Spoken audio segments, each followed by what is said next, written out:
Let me get up close and personal when I say this, because most investors think senior living is just another real estate asset class.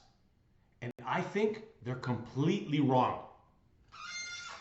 Because the future winners in senior living will not be the groups with the nicest buildings. They'll be groups that have the right systems, the operations, the newest technology that works, the strong leadership, and that business staff culture. Most operators are nowhere near this in today's industry. And I'm here to change it and explain to you how we can better this industry. My name is Roberto Carabetta, and welcome to the Slam Playbook YouTube channel, Senior Living and Multifamily Playbook. I acquire and operate senior living facilities. Today, I want to talk about where I believe this entire industry is heading over the next 5 to 10 years. Because what worked in senior living 10 years ago will not work moving forward.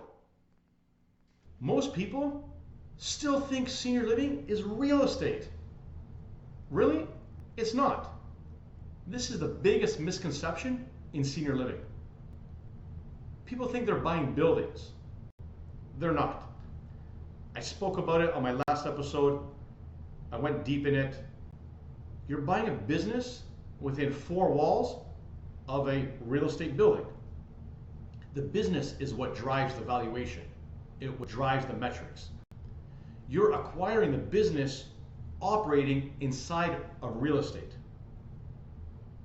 And businesses, they require strong leadership, the right systems, the culture, and most important, execution. This is why 2 operators can own an identical community or facility or building, and one can thrive and one can struggle. Because they don't have those 4 major components: leadership, systems, culture, and execution.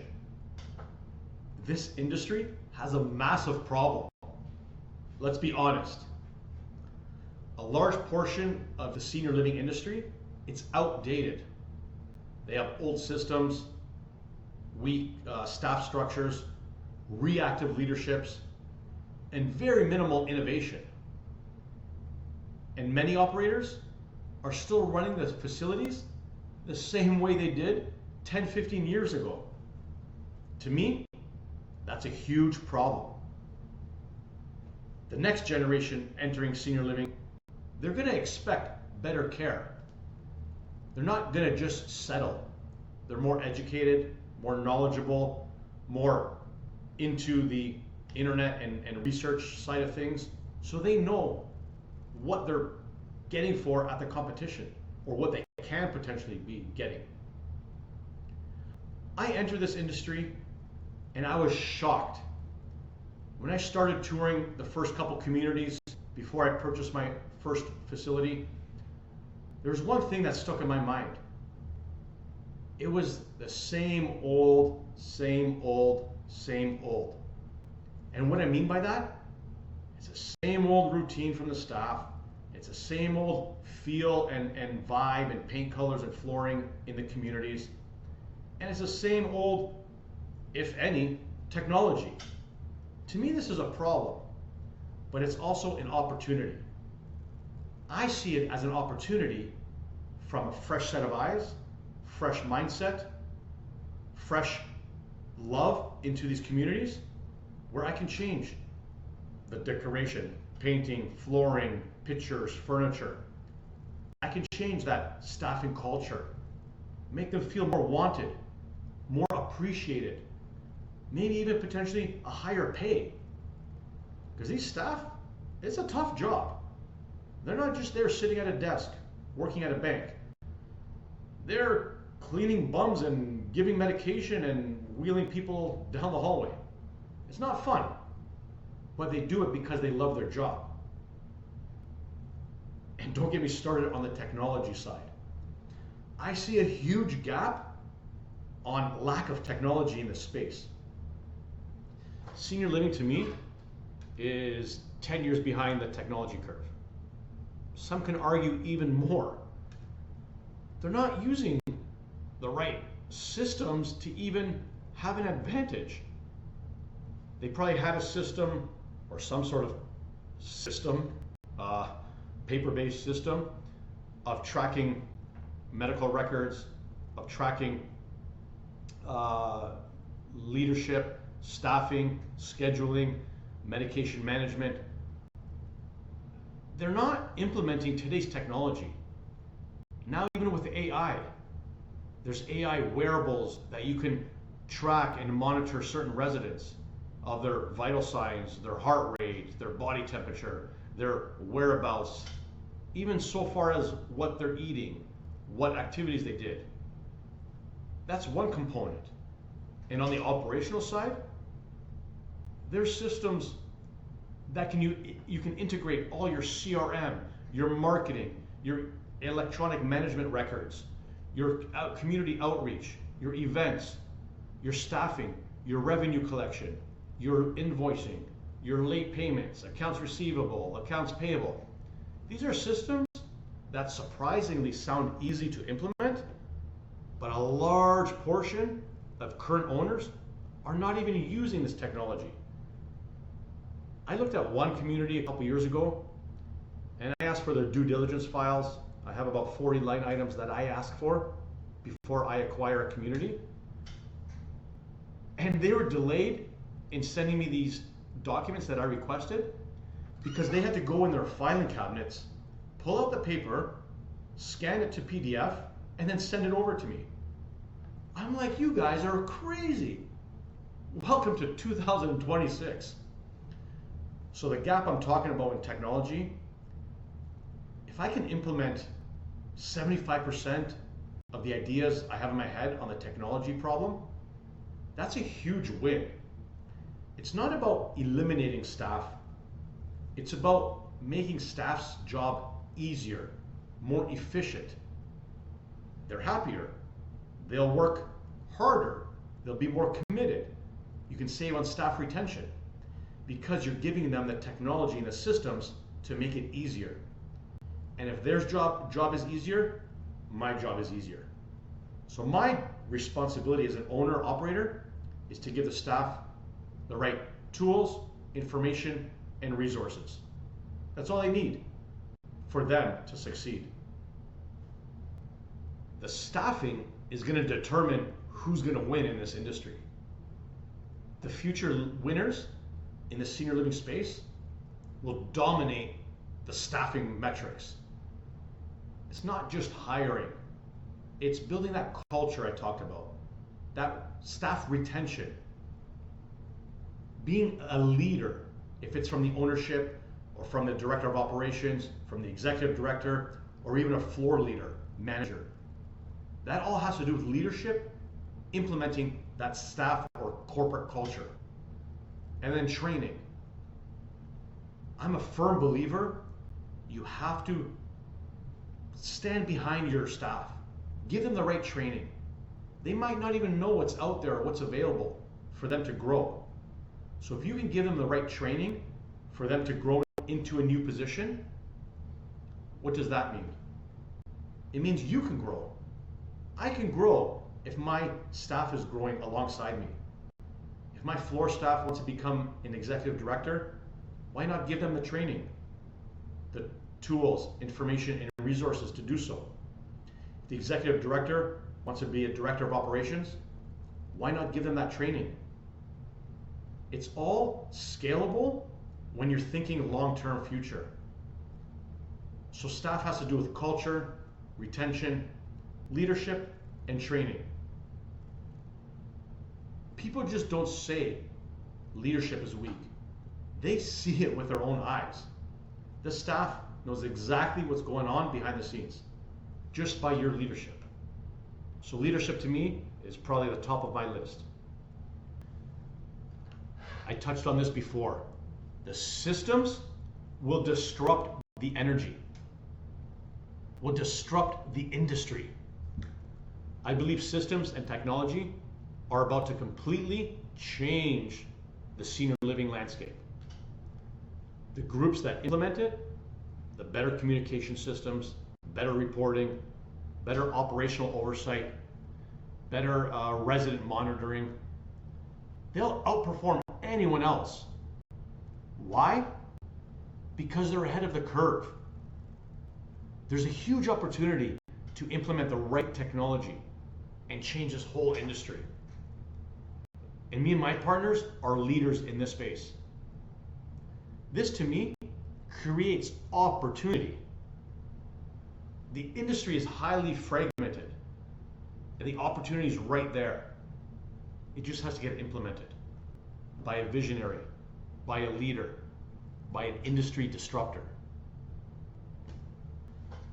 And you multifamily investors out there, you guys are getting this all wrong. Here's where I think a lot of multifamily investors are making a big mistake. They're entering senior living thinking higher rents, higher cap rates, better returns, without even understanding operations. And senior living punishes poor operators. This is not collect rent, wait for appreciation, charge a pet fee, put a mailbox service. No, this is operational real estate. I talked about before, staffing, wages, payroll, residents, marketing, medication management. All of these things are revenue generators, expense watchers. It's a whole puzzle that you have to put together piece by piece to formulate these returns. Multifamily investors, make sure you educate yourself before even investing in senior living. You know what? Stick around with me, I'll teach you. If you're starting to see how different senior living really is, comment SLF below.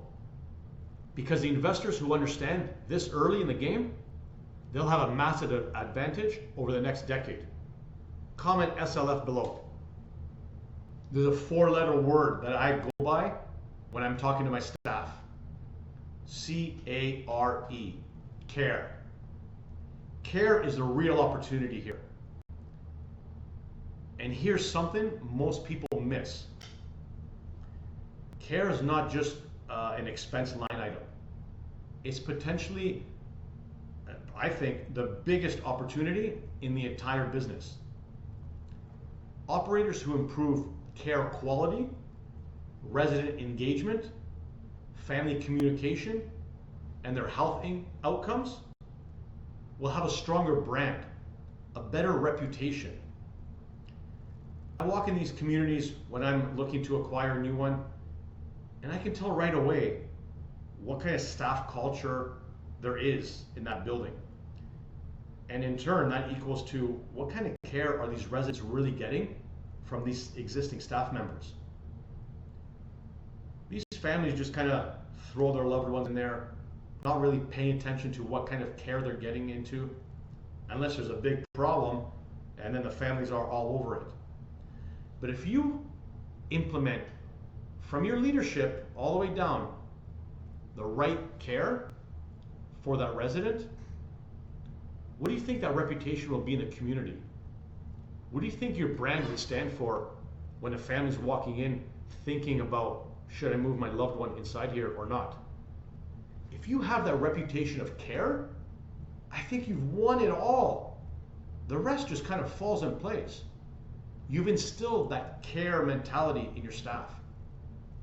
The rest, resident engagement, family communication, and even the health outcomes that I spoke about, they all kind of fall after the best care possible, or giving the resident the best care possible. Without care, there's no commitment. Without commitment, there's no compassion. So care is the #1 opportunity that a lot of people are missing in this industry. So why does all of this matter?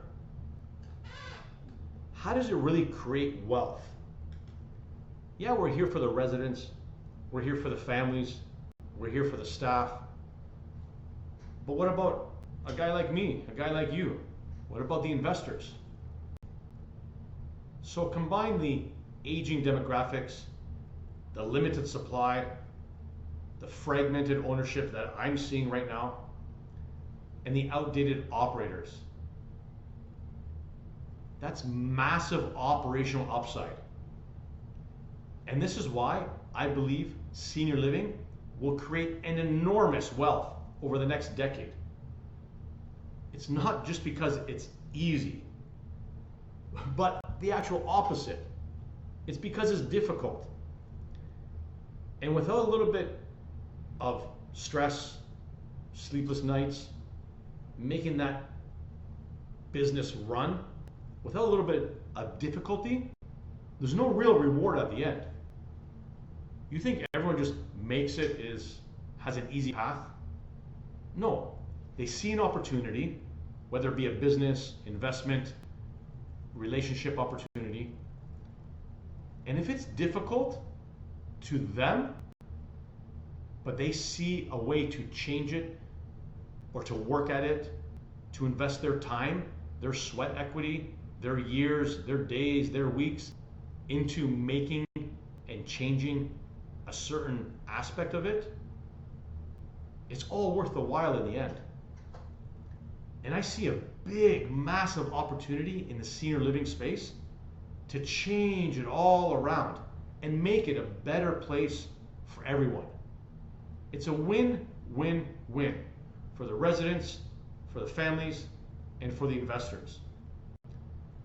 Think of an old school industry. You have the institutional, big, large money players, owners, operators that are exchanging, buying and selling between each other. Some guys like myself, I just can't touch that dollar amount. It's out of my reach for now. But they've been playing this game amongst themselves for a long time, 20, 30 years. The kind of one-offs like mom and pop ownership groups, the ones that have maybe one community or two communities, there was no real competition for them. So they just kind of stayed the course, didn't implement technology, didn't change operations, didn't give better care. Why? Because they didn't need to. There's no competition. Now things are about to change. So a guy like me who's acquiring mid-market senior living communities and has a new age mindset of changing the care, changing the culture, implementing strong leadership, and implementing the right technology and systems, I can change all of that mid-market section of senior living by just staying the course, going through the struggles, going through the hurdles, not because it's easy, because it's difficult. Complex industries create opportunity. The future of senior living will belong to operators who combine real estate, operations, systems, technology, leadership, and culture into one platform. This is where the industry is heading. And honestly, I think we're in the early stages. I have a huge long-term vision. I have clarity in my vision.